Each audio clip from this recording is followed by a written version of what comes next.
Okay, out there in Marveland, face front, this is Stan Lee speaking.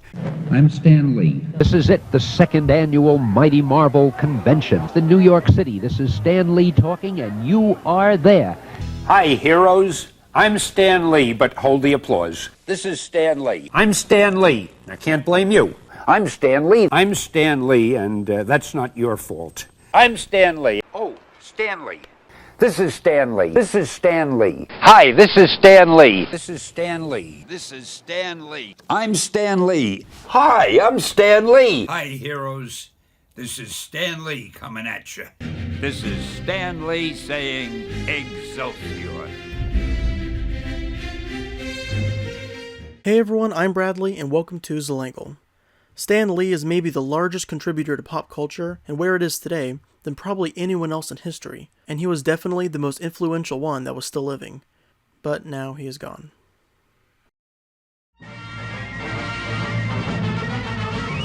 Stand a little straighter, walk a little prouder, be an innovator, laugh a little louder. Stan Lee is a person that few truly understand. Sell 50 million comic books a year. How many of those are closet adults who are reading them, you know? Could a grown man safely walk down a street in a sophisticated North American city right now with a copy of Spider-Man? We like to think we're started a new style in comics, more realistic. If you can imagine fantasy superheroes being realistic. Well, I can't. Like swinging across the ozone with your on a magic web or something like that? Best of luck in the film enterprise. And fewer still truly knew him. And while I was unfortunately not one of the latter, I think it's fair to say that I understood him. His message, his voice, his impact on pop culture, his impact on millions of people as they grew up, and of course, his impact and how he greatly affected the life of one child in particular. I don't know where my life would be if it weren't for Stan Lee. I probably wouldn't be into comic books, and most likely I would be a lot more boring. Spider-Man, the Hulk, Iron Man, and many of his other fantastic creations were a large, fundamental part of my life. And since I never got to thank him in person, I'll say it here. Thank you, Stan. But enough about me. Stan has improved and guided so many lives with his voice and creations over the years that it would be a disservice just to focus on my personal connection with him. Just listen to the fans screaming when he walks into the room.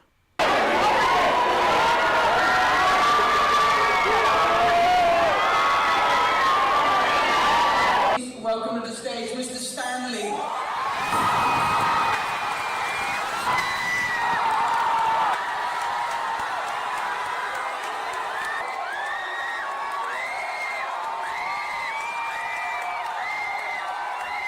That's why his death is such a big deal, because of how much he meant to people. We love you, Stan! Excelsior! And the sheer amount of influence he had on so many lives over the last many decades. And even just the people he interacts with adore him. I see him a few times a year, and I know it's usually when we're doing his cameos. And it's just a really special event to see, because making a movie is a very, very hard thing. You know, it's just like any other job, and it's hour after hour after hour.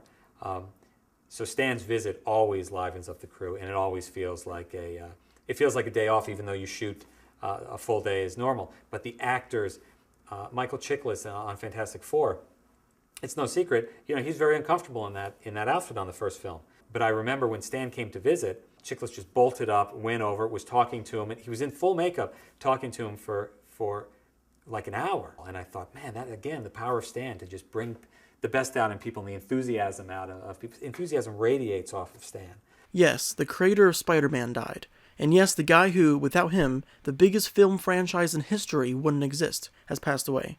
And a famous comic book writer who lived to 95 years old is finally at rest. And while those are good reasons to talk about the death of a great man, that's only the tip of the iceberg. He wanted to use his platform to help society in any way he could, and entertain children and adults alike. The Hulk is on TV here too? Yeah. Great, I'm glad that this area is not culturally deprived. Which one is your favorite? Oh, gee, you know, that's almost like asking a parent who's his favorite child. I think I love them all. Sure. But then those children would grow up and share these ideas and characters with their children and so on. And Stan was always there, living on through the generations. And while he made a good amount of money in his lifetime, he didn't even make a fraction of the money that's been made from his creations. Especially nowadays, when his movies are making billions upon billions of dollars. They gotta pay you, don't they? No. Wait a minute. You don't get any money? For the cameo? No, I mean for the whole movie. No. I didn't do the movie. Yeah, but it's all your creation. I know. Well, go tell somebody. You don't have a piece? No. When I created these, I was a writer for hire. And I got paid a salary, and everything I wrote belonged to the company. But he's just happy that he has made so many others happy.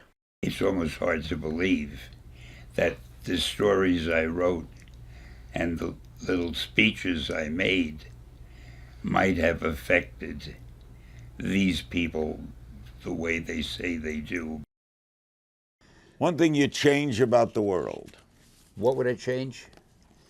I'd make people not hate each other because of their religion, because of their nationality, because of any stupid reason. If we could abolish hatred, we live on this gorgeous planet. I would like to think that everything we do in our stories helps the readers to just understand the world and to have a little more tolerance and to take the peaceful and intelligent route instead of what some people do. Stan also created the first black superhero back in 1966, which has now led to the making of Black Panther, the film which crossed over $1.3 billion at the box office and marks a cultural milestone.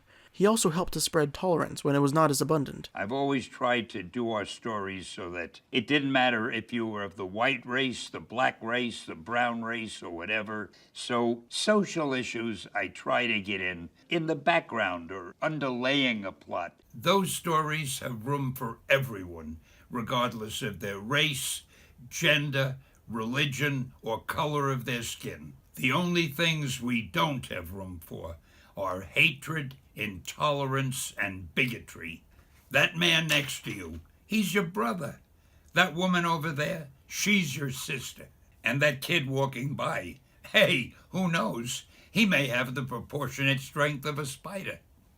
This famous segment from his mini installments of Stan's Soapbox, where he would talk or rant about different things that were on his mind, shows that even back in the day, when there were major race problems in America, that he knew what was right, and he tried his best to use his platform to show that we, the fans of these great superheroes, could show how much we learn from them and do the right thing. Especially when it comes to how we treat our fellow man, or woman, or anybody. Stan himself, along with all the heroes he helped to create, showed young people back then, and almost all people now, that if you can do the right thing, you should. Or, in other words, with great power, there must also come great responsibility. So Stan, may you rest in peace. You certainly deserved it.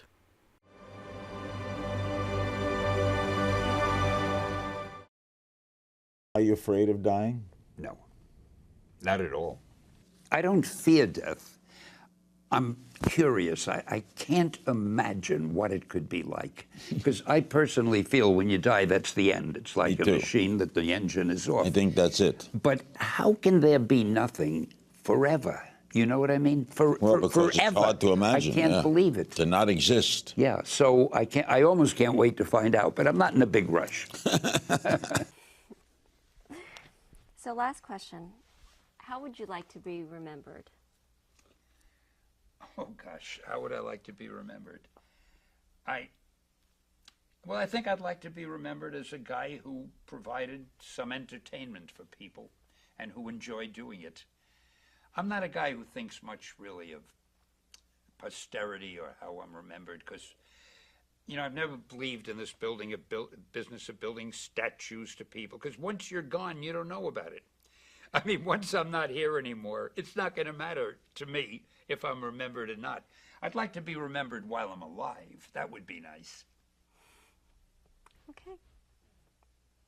That it? That was a good ending. Well, maybe it wasn't, but...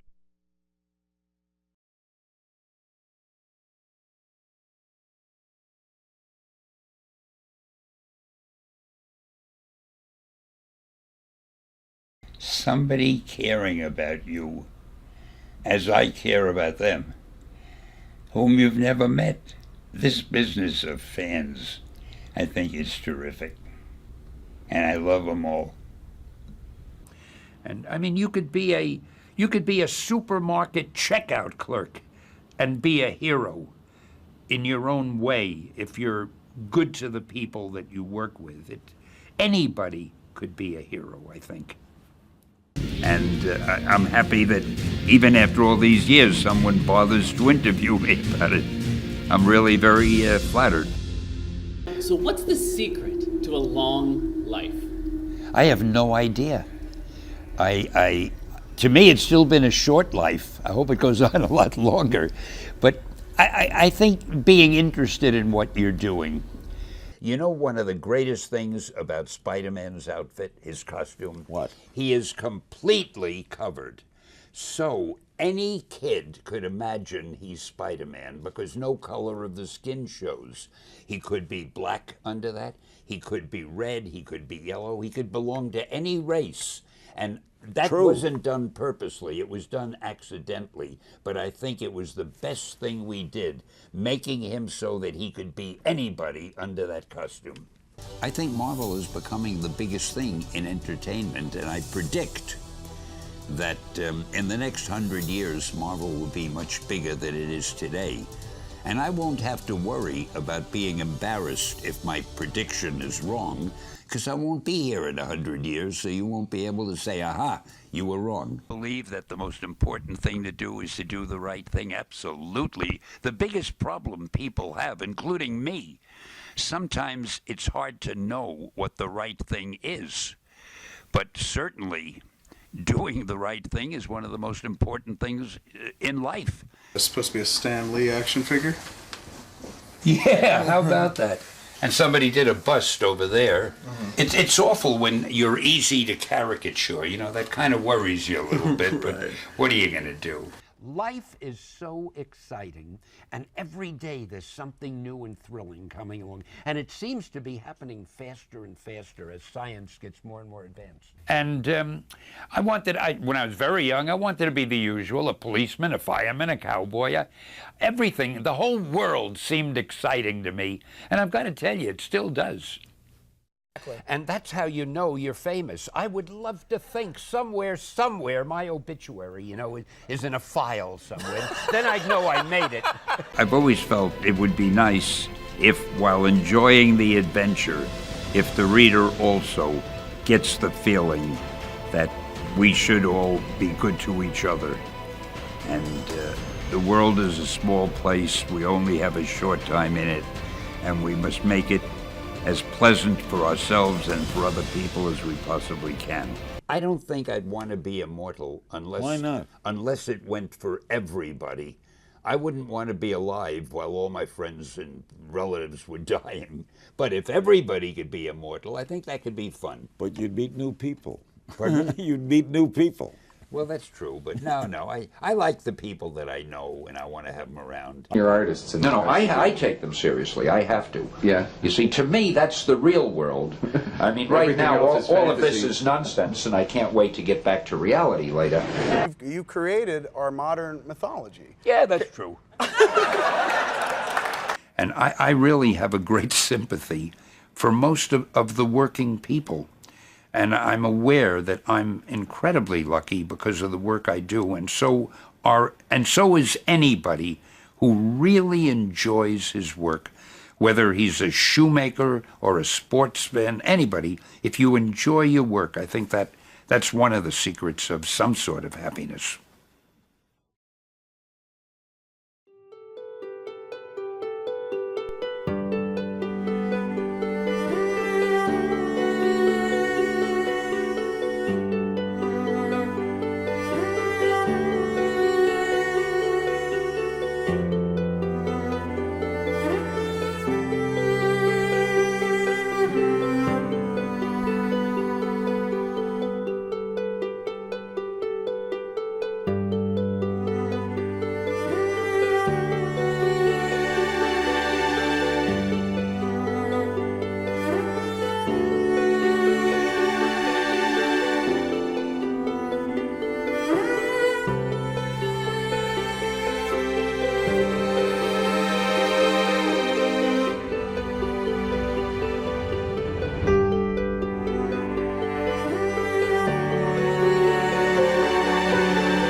Let me leave you with this most profound thought that I could ever utter. Excelsior! Excelsior! Excelsior! Excelsior! It might even be a great way to close this little interview. Give it to them. Give it to them. You know what they want. You know what they right, want. here we go. Are you ready? Go. Excelsior! Excelsior, which means upward and onward to greater glory.